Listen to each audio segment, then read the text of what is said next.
নমস্কাৰ বন্ধু বান্ধৱীসকল সূৰ্যোদয় all in one চেনেলটো প্লিজ সাবস্ক্ৰাইব কৰক আৰু ঘণ্টা বটনটো দবাই দিয়ক বন্ধু বান্ধৱীসকল ইণ্টাৰভিউত প্ৰায় আহি থকা কেইটামান চিনোনিমছৰ বিষয়ে এই ভিডিঅ'টোত আলোচনা কৰা হৈছে চিনোনিমছ মানে হৈছে সমাৰ্থক শব্দ ইয়াৰ প্ৰথমটো হৈছে ব্ৰেভিটিৰ অসমীয়া অৰ্থটো হৈছে সংক্ষিপ্ত ইয়াৰ চিনোনিমছসমূহ হ'ব ব্ৰিফ শ্বৰ্ট লেকনিক কনচাইজ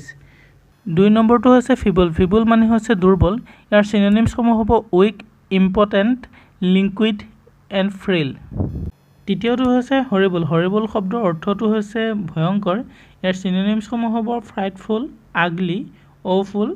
এণ্ড ফিয়াৰফুল 4 নম্বৰটো হৈছে ফিল্টি মানে হৈছে অকথ্য ইয়াৰ চিনোনিমছসমূহ হ'ব আনক্লিন ডাৰ্টি ইম্পিয়ৰ পলিউটেড 5 নম্বৰটো হৈছে মনষ্টাৰ মানে হৈছে দৈত্য ইয়াৰ চিনোনিমছসমূহ হ'ব হিউজ ডেমন ডেভিল এনৰ্মাছ 6 নম্বৰটো হৈছে ফলছুড মানে হৈছে মিথ্যাচাৰ ইয়াৰ চিনোনিমছসমূহ হ'ব ফিকশ্যন লাই ডেচিপশ্যন এণ্ড এভাছন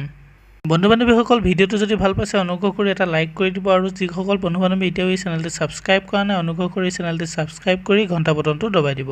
7 নম্বৰটো হৈছে অবষ্টিনেট শব্দটো হৈছে ফিক্স অৰ্থাৎ যিসকল মানুহে এককঠীয়া মানুহ তেওঁলোকক অবষ্টিনেট বুলি কোৱা হয় ইয়াৰ চিনোনিমছসমূহ হৈছে হেডষ্ট্ৰং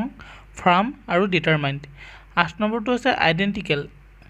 আইডেণ্টিকেল শব্দটোৰ অৰ্থটো হৈছে অভিন্ন ইয়াৰ চিনোনিমছসমূহ হৈছে এলাইক এক্সেক্ট ছেম চিমিলাৰ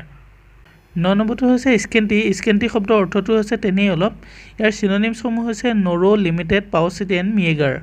10 নম্বৰটো হৈছে অথেণ্টিক শব্দটোৰ অৰ্থটো হৈছে খ্যাতি ইয়াৰ চিনোনিমছসমূহ হৈছে জেনুইন এক্সুৱেল ট্ৰু এণ্ড পিয়'ৰ 11 নম্বৰটো হৈছে লিবাৰেল ইয়াৰ অৰ্থটো হৈছে উদাৰতা চিনোনিমছসমূহ এনেধৰণৰ প্লেণ্টিফুল টলাৰেণ্ট এণ্ড লেনিয়েণ্ট 12 নম্বৰটো হৈছে লুমিনছ শব্দৰ অৰ্থটো হৈছে প্ৰকাশমান ইয়াৰ চিনোনিমছসমূহ হৈছে bright beaming shining and clear বন্ধু বান্ধৱীসকল এইটোৱে আছিল এই ছেশ্যনটোৰ শেষ প্ৰশ্ন এনেধৰণৰ চিনোনিমছসমূহ প্ৰায় ইণ্টাৰভিউসমূহত আহি থকা দেখা যায় এনেধৰণৰ ছেশ্যনৰ লগতে বিভিন্ন জব আপডেটবোৰ পাই থাকিবৰ বাবে সূৰ্যোদয় অল ইন ওৱান চেনেলটো প্লিজ ছাবস্ক্ৰাইব কৰি ঘণ্টা বটনটো দবাই দিয়ক এই ভিডিঅ'টো যদি আপোনালোকক উপকৃত কৰিছে তেন্তে অনুগ্ৰহ কৰি এটা লাইক কৰি দিব আৰু আপোনালোকৰ বন্ধু বান্ধৱীসকললৈ শ্বেয়াৰ কৰি দিব আজিলৈ ভিডিঅ'টো ইমানেই ধন্যবাদ